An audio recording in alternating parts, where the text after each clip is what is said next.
imagine everyone else has had a couple of weeks off as well.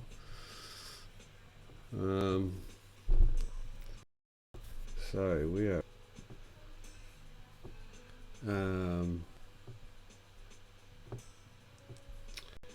yeah, it's hot in Australia, and my computer is working overtime. It's doing pretty well. I've got two different colours in my cameras today. This one's brighter, and this one's a bit, I don't know, different. Oh no, I haven't set up my social media platform yet. Hey, look, if you want to if you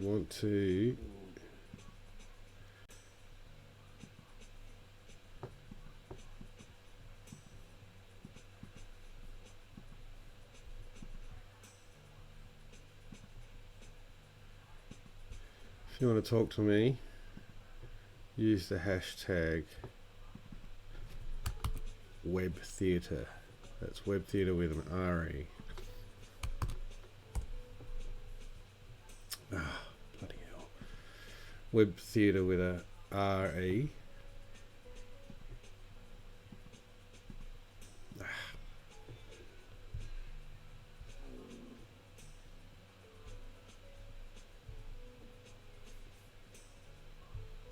And we can have a bit of a chat.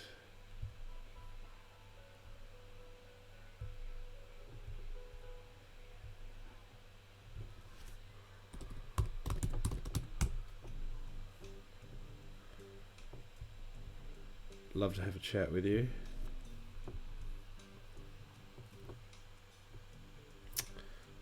It's not it either. Far out.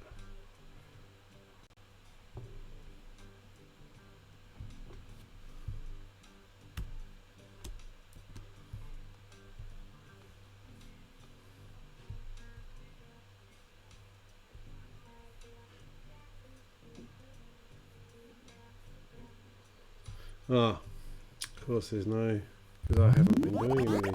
Ah.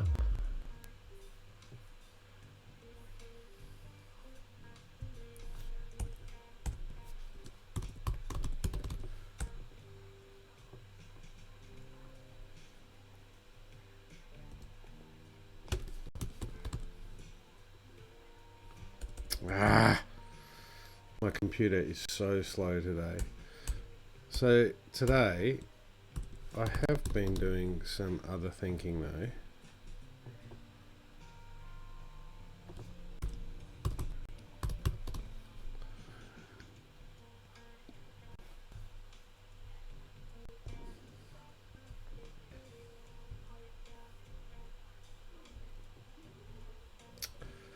Oh, I got stuff going on everywhere here. Tell you what, online.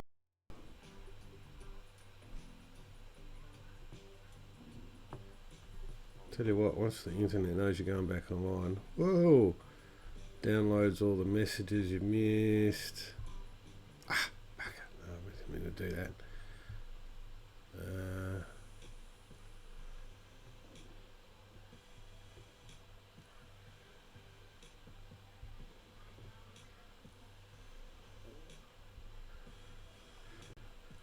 Right, so today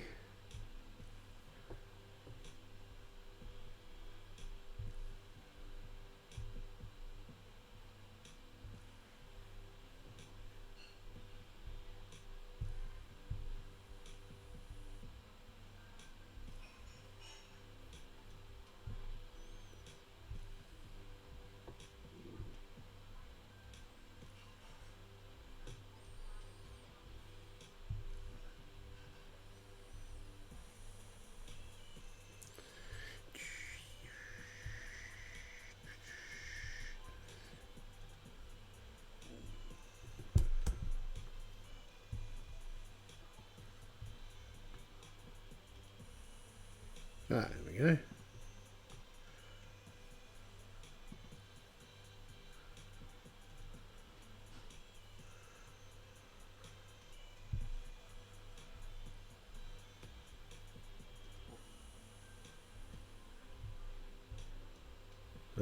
missing that.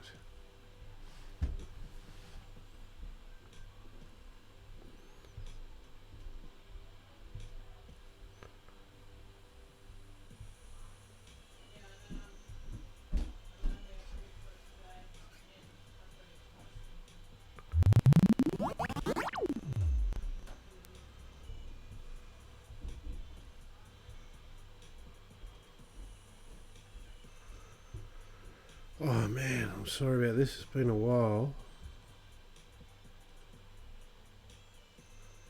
since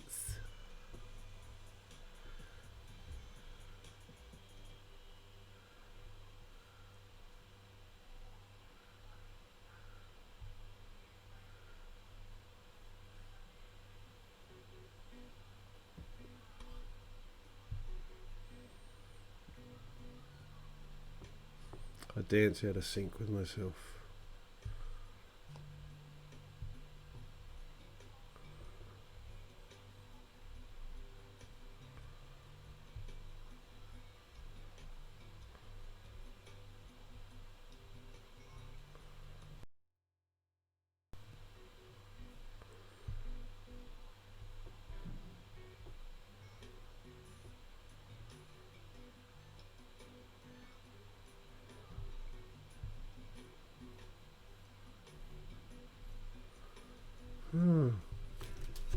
We are going to talk about stuff. Don't worry about it. Don't worry about it. Don't worry about it.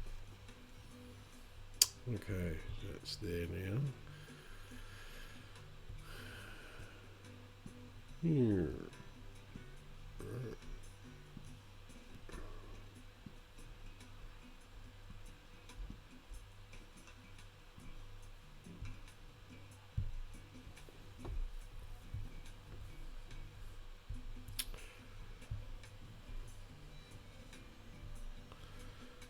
Okay, so, alright, what are we going to talk about today? Today, can I kill the music? Of course I can kill the music. My show, I'm the only one watching. I can do whatever the hell I want. Anyway.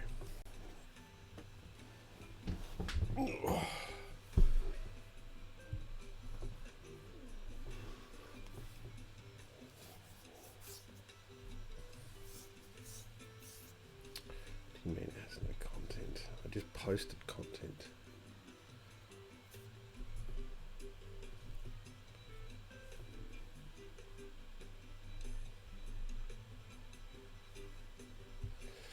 Okay, whatever. Let us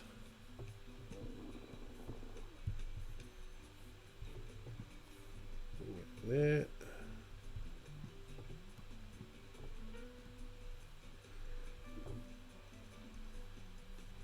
Hey peeps.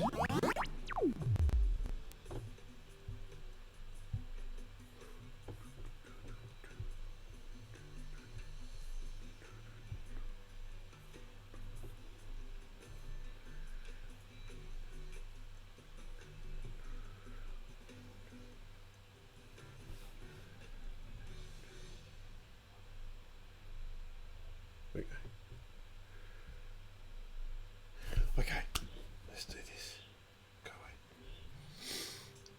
So this week, I was reading a book. Let me just close a few things down here because my system's still running hot.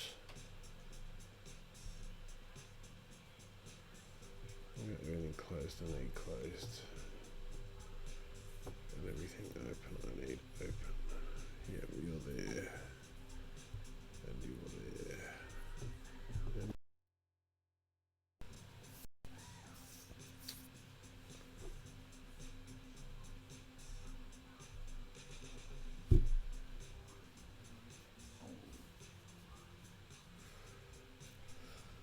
okay.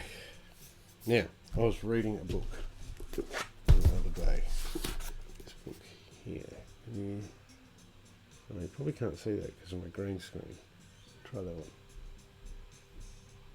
You read that?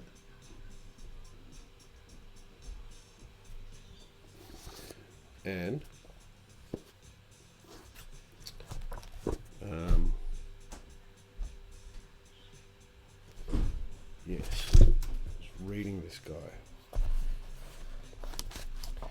And he talks about, made some notes even.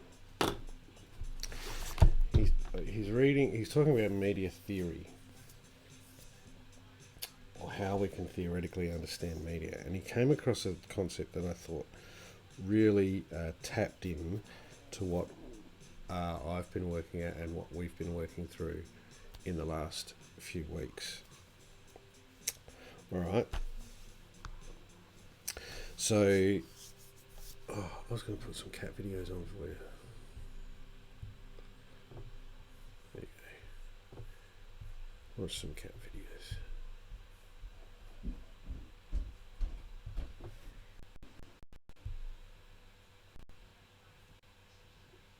There you go.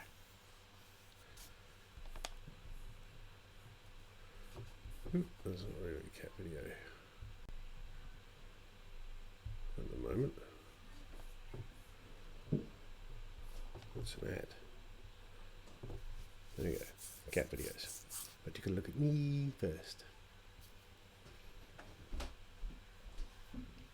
Okay, so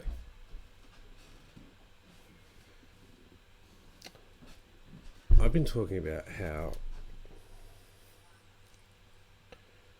Oh, let's not watch that. Let's look.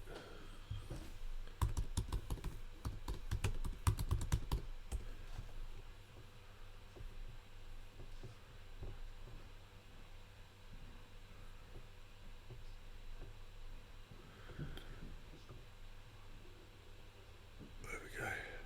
Let's look at that.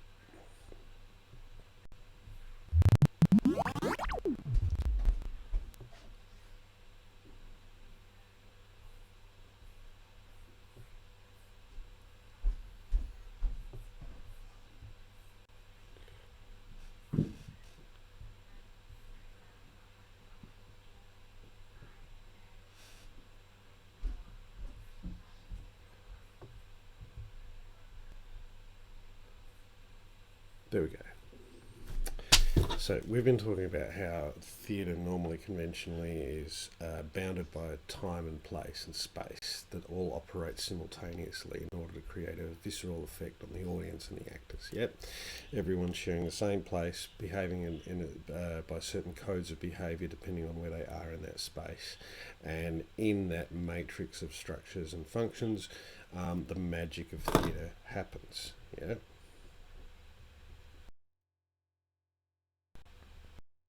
Okay, so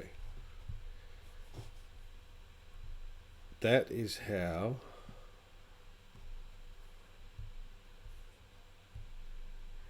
yep, there we go. That is how things are normally run, and we work with that and we create within that space and that environment. Yep, that kind of works that way. But we've been talking about how that hierarchy and that order even in its most conventional form is problematic for people like Batkin to understand because of that nature of all of those people together working collectively to create that moment in space and time. Yep. So it's hard to get out, it's hard to understand in terms of finding another way of thinking about how this theory works. I think of performance works in this socially mediated space of online. We have to use a different theory. We can't use the same model because it simply doesn't work. Now that's where I looked to this guy, Scott Lash, whose book I'll show you again, Critique of Information. Is that coming up the right way for you, or is that back to front? Probably back to front. It's called Critique of Information. Yeah. Now he talks about a media theory, comes out of Bowden and Moloch,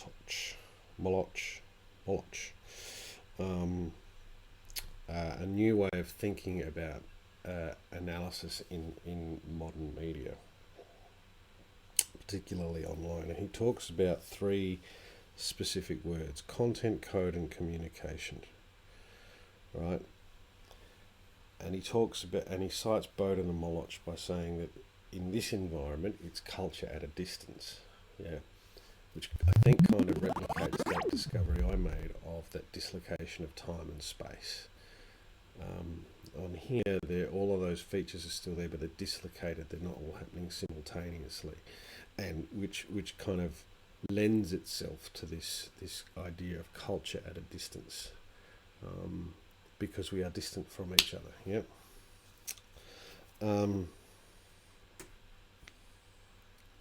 Yes. Now the big difference with that, right, is that it becomes a case of, because it's culture at a distance, rather than the social act of everyone coming together, the social act is now the communication between each other. Yeah. So that becomes the social act. Not being together so much, but the idea of communication is up high in that hierarchy of things that we need to consider, those things that are necessary for this space to exist. Which means it shifts from a logic of, he talks about, shifts from a logic of structures to a logic of flow. So rather than the logic of being in the theatre, sitting at your seat, watching the curtain come up, waiting for the house lights to come down, and all those structures, it's not a logic of structure. It becomes a logical flow of information. It becomes a logical flow of that communication that has an energy and ebbs and flows, and there are hot peaks and lower peaks. Lower peak? Can you have a lower peak? Yeah.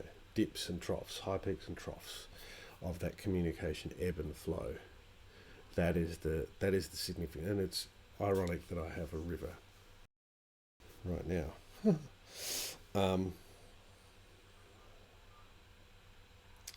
Which means that when there's this ebb and flow of communication, there becomes hot periods of activity. Quite intense things, and we often talk about the idea that there are things trending on Twitter, ideas or concepts trending on Twitter, which is a metric and a way of understanding that flow, that something is trending, that it has got a high flow volume of communication going on around that idea. And so that, can you see how that works now? This culture at a distance. Because it's not, for example, I'm following the bushfires at the moment, obviously, like every other Australian is probably, on Twitter and all the rest of that. It's a very hot, pardon the pun, but it's a very intense subject of communication at the moment. There are a lot of comments and threads and broadcasts and announcements and presses and all sorts of things going on. So it becomes that, even though it's not here in my house, thank God, it is this culture at a distance. I'm engaged in the culture of that conversation at the distance that I'm at. And that's a significant way. That's a really different way for theatre makers to have to think about things, because theatre makers always think about things or people in that location, those social structures, that the social act of being together, rather than the social act of communication. Because when we have a social act of being together, the audience aren't allowed to communicate.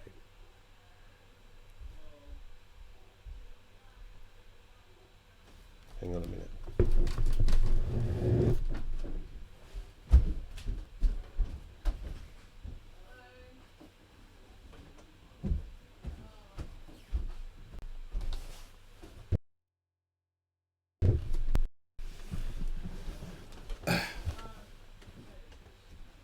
Just someone at the door delivering a new toy. So yes, that is the big game. There's a big shift in the way that we have to think about things. So our narrative and our storytelling has to be within this means of communication, not within the means of the social act. Sit and tell a story. That's the thing I've been trying to get my head around. So thank you, Mr. Nash.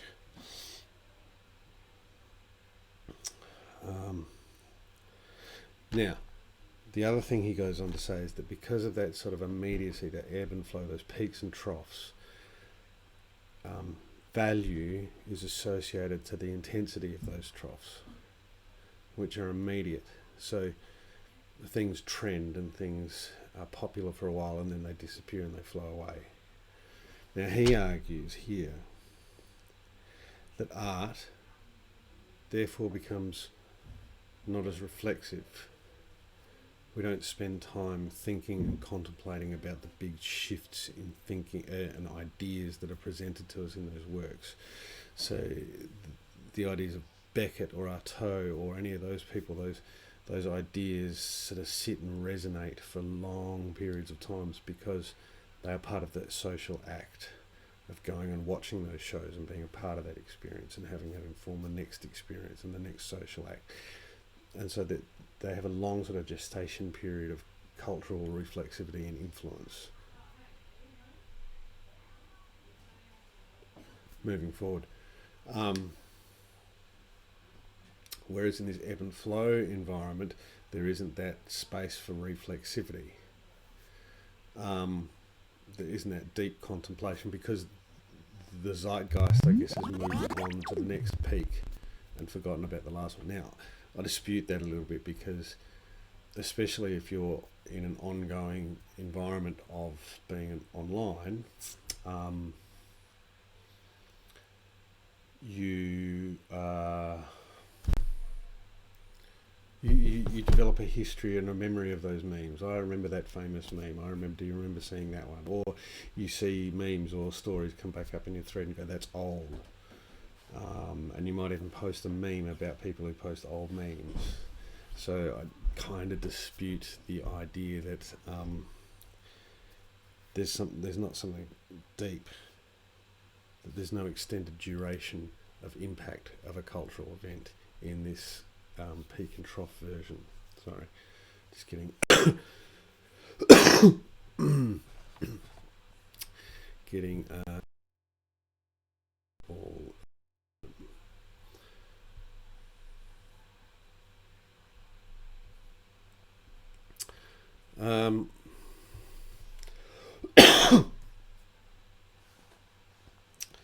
So this is characterised by that ephemeral nature of ebbs and flows and peaks and troughs and of trending things. It's not contemplative in the social act because it's not. Yeah, is this making sense to you?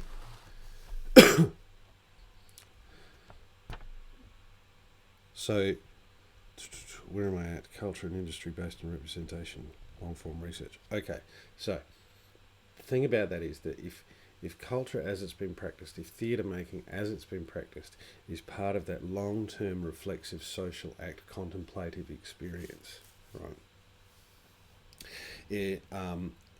The process of creating also has this long term research type process that goes along with it. It takes time to put a show together, to research a play, the community and all the rest of it. It is a reflexive process by the definition of creating it. Now, I've found that you shouldn't really be avoiding that. To be able to create something, you have to be deeply reflexive and thinking about all the shit I'm talking about, for example. But the delivery of it, because the delivery of your creative interpretation is in an environment that is not, that is more communicative than reflexive. I think where we struggle as theatre makers is that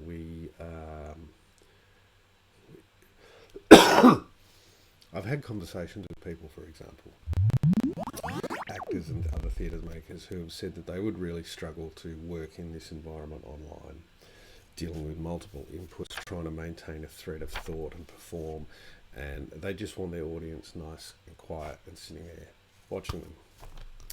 But that's not how it works online. So there's this clash. So we have this clash, this competition between the immediacy of the delivery of the story and the presentation, that big reflexive presentation. It's also the changer in that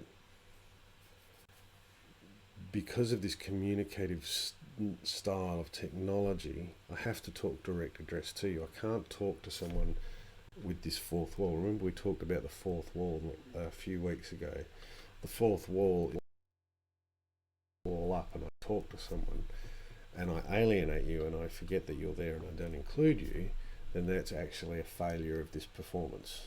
That represents a failure of this performance because this medium demands the communication.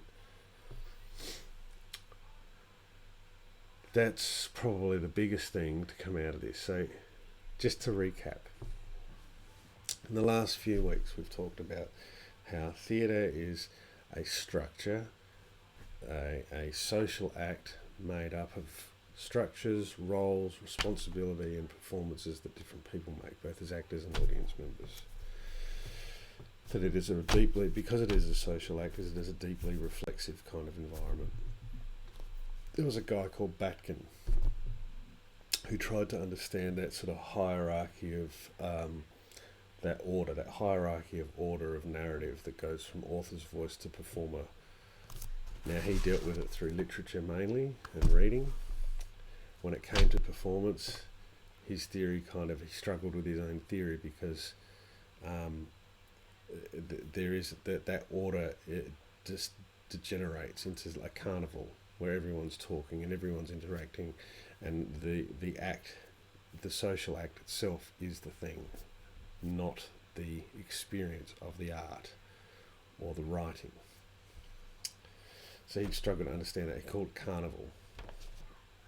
Carnival kind of works in this sense too, because it is a lot of people talking, a lot of people jumping on, talking back. It's interactive. It's kind of a mess. It is the act itself of being engaged, not the act of contemplating the engagement. Yes.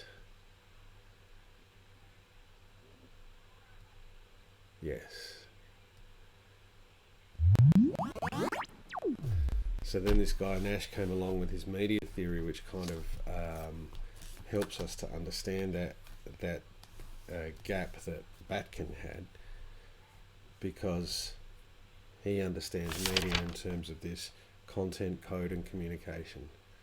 And that's what we've been talking about in terms of the Batkin hierarchy. There is code. Code determines how information is processed, how it's delivered, how it's received. In the software, in the coding, in the data sharing and all of that, that's all coded stuff. Code doesn't make content. People make content using the code. But that content is nothing without communication as a metric to measure its success. And that's where we are at. What we have to get our heads around. If we're going to work online and not just use online and social media as a broadcast mechanism for what we already do, we're not going to use it as a marketing tool for what we're going to do. We're going to use it as an engaged, politically active and charged form of new entertainment in the new millennia. We have to get our heads around the idea of that shift. Yeah. I'm excited by this stuff because I'm finally able to unravel this knot of thinking in my head. Look, half an hour stream, we worked through a bit of stuff, someone jumped on, they jumped off again. I'm not getting much communication, obviously, but that's okay. This is an example, this is an absolute example of that chaotic carnival-esque type thing. I'm using code, I'm making contact, but I'm not having communication. So 1 out of the 3, if there's 1 out of the 3 that aren't working,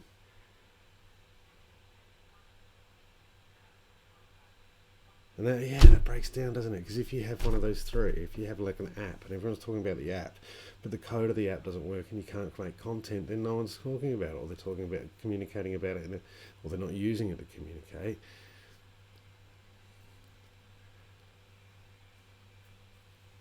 Yeah, I'm going to go back and watch this again because this is really cool. Look, that's probably about all I'm going to do today because it's New Year. Well, it's not New Year's Day. It's Friday the 3rd of January. Happy New Year. I'm going to go have a coffee. I'm going to have a decompress of this sort of stuff, and I reckon I might come back and do a bit of writing later. And thanks for watching. Thanks for tuning in. I'm Michael Allen, and theatre making anthropologist, doing a PhD in developing a new genre of performing theatre online in a social media environment. Pretty exciting stuff. Got a lot of things planned for the year. creative projects, research projects, still got a thesis to write, still developing this. And one of the things I'm going to start doing as part of that thesis is I'm broadcasting. Yeah, hey, you can watch anything online. You may as well watch someone write a thesis. If you've ever wanted to know how fascinatingly boring that can be as an observer, then join me on my Twitch channel, which is Twitch MAP_T4D. That's map Twitch MAP T4D. Oh, let me get it up for you. I'll show you. Twitch. Like I say, my computers are slow. Welcome to Australia's internet. Australia's internet in the middle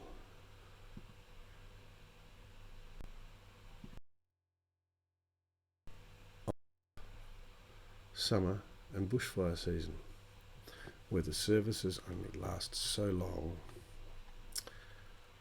Mind you, they're often not much better when we don't have heat waves and hot summers. Wow, that's a loop. Anyway, can you see that? It's looping back. That's my Twitch channel, MAP_T4D. I'm going to jump off, grab myself coffee, and I'm going to come back and jump on Twitch. I'm going to close down YouTube, so if you're watching me on there, hey. And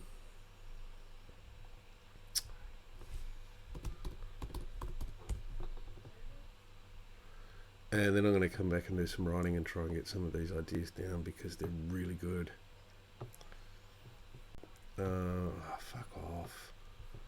Fuck off. Alright, there we go. See you later. Love you long time.